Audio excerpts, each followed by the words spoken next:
EastEnders has confirmed Ruby Allen's dangerous scheme amidst the ongoing drama with Walford's Market. It was revealed last year that the council were looking at redeveloping the area around the market, leaving the future of several traders in doubt as their livelihoods were threatened. In a bid to impress ex-husband Martin and solidify the rekindling of their relationship, Ruby has done her best to save the market, though went to extreme lengths to do this. Wednesday's episode saw Ruby cornered by Councillor Barker as he suggested that an intimate meeting could help sway his mind, a move that disgusted Ruby and forced her hand. Using Barker's seediness to her advantage, Ruby set up a fake online persona and messaged Barker, with Thursday's episode beginning as she met the shady councillor in the cafe. He was stunned to discover that Ruby was the one behind the account, with the character indulging in some good old-fashioned blackmail, as she threatened to expose Barker for the explicit photos he had sent. The only way he could reverse her decision was if he could sort something with the market, though he spat back by insisting he hadn't broken the law. After threatening Ruby with jail time, she was nonplussed by his tactic of intimidation and left the councillor with a decision to make. Ruby later met with Martin, informing him that she may have saved the market. After he inquired as to how she managed it, Ruby divulged all the details of her situation with Barker, though Martin wasn't too enamored with her plan. After a war of words, Martin expressed disappointment that Ruby still hadn't changed after her time away, describing her as malicious and underhanded as she abruptly left the room. Will the pair's relationship suffer as a result of Ruby's scheme? EastEnders has confirmed the verdict in Sonia Fowler's murder trial, in the show's latest episode. This week, Sonia decided to change her plea to guilty, concerned about the impact the stressful trial was having on her unborn baby. Bianca, still trapped in the lockup, told Reese that she would confess to killing Debbie and then disappear forever, in a desperate bid to get Sonia out of prison. Reese followed this plan and disturbed the court with the new evidence. But he was told that the jury will still have to reach a verdict, so he smuggled the video to one of the jury members. In today's episode, Reese was invited to the Vic to have a drink with Sonia's friends ahead of the verdict in court. When Kat asked to see the video of Bianca's confession, convinced that her friend wasn't a killer, things got tense with Reese. As Reese waited for the jury to come to a decision, Debbie's mother Brenda confronted him and told him that she couldn't wait for Sonia to be found guilty. But when the jury returned to court, it was announced that Sonia had been found not guilty of Debbie's murder, to the delight of Reese and the horror of Brenda. Now a free woman, Sonia was reunited with Reese and they headed to the Vic for a celebration with her loved ones. But she remained confused about how Bianca could have killed Debbie, and Kat's suspicions grew further when Reese tripped up about having a copy of the confession video. Back at home, Sonia spoke about the kindness of Bianca to take the rap for her. Reese then explained that in the video, she had revealed details only the killer would know, so she couldn't have been making it up. With Sonia keen to get in touch with her sister, Reese returned to the lockup and told Bianca that he was no longer letting her go, leaving her distraught. "Me and Sonia are going to be together with our baby," he said, "and I won't let anything, or anyone, stand in our way. I won't let anything destroy it." Will Bianca ever be able to escape? And will Kat manage to get to the truth about Reese? Coming episodes of EastEnders will give soap fans an important update on Nish Panesar. Nish died in dramatic scenes a few weeks ago, when he showed up to ruin ex-wife Suki's wedding to Eve Unwin. During a tense altercation, Ravi pushed his father to his death. While Suki and Eve survived the ordeal, the family has been reeling in the wake of Nish's death, particularly grandson Nugget, who was helping him hide out in Walford. Nugget's relationship with the Panesars has been strained ever since, even more so since witnessing Ravi and Denise sharing a kiss as their secret relationship continues. Upcoming scenes see Ravi flirting with Denise, who challenges him to find somewhere for them to spend time together without having to look over their shoulders. Nish comes up in conversation between Ravi and Nugget when they broach the subject of scattering his ashes.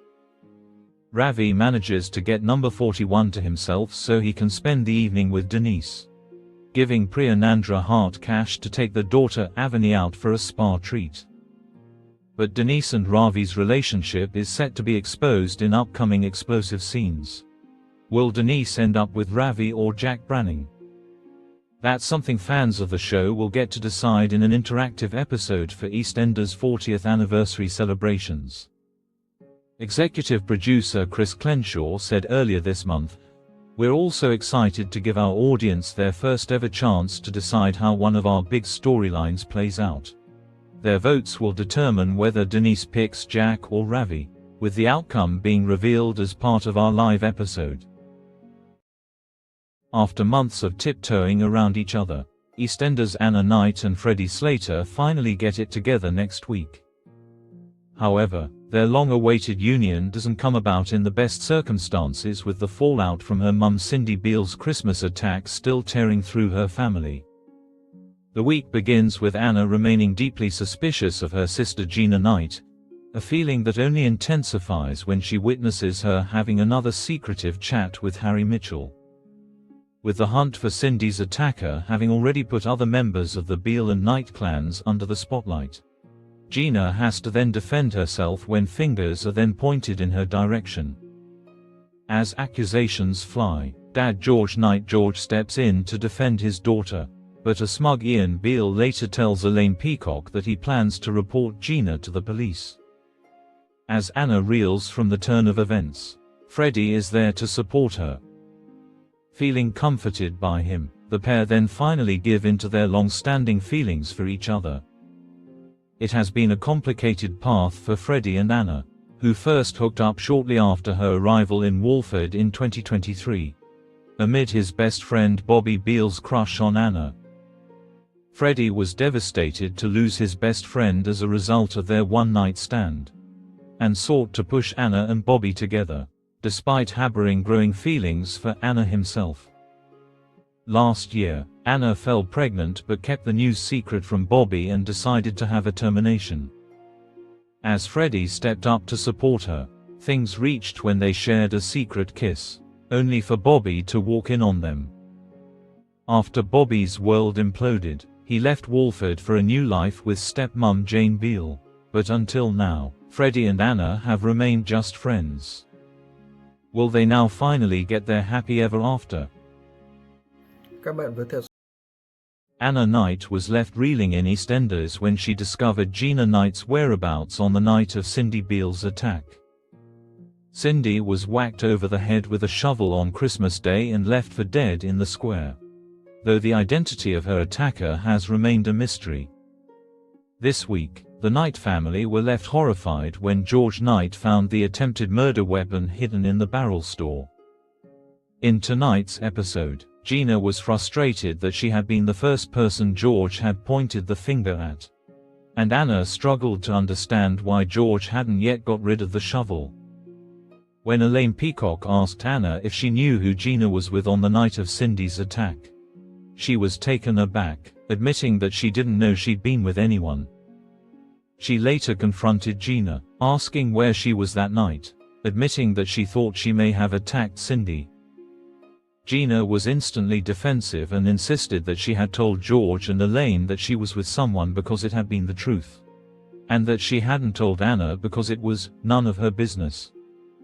Anna grew even more suspicious when George revealed that he had hidden the weapon, making her think that he truly believed one of the Knights was responsible for Cindy's attack.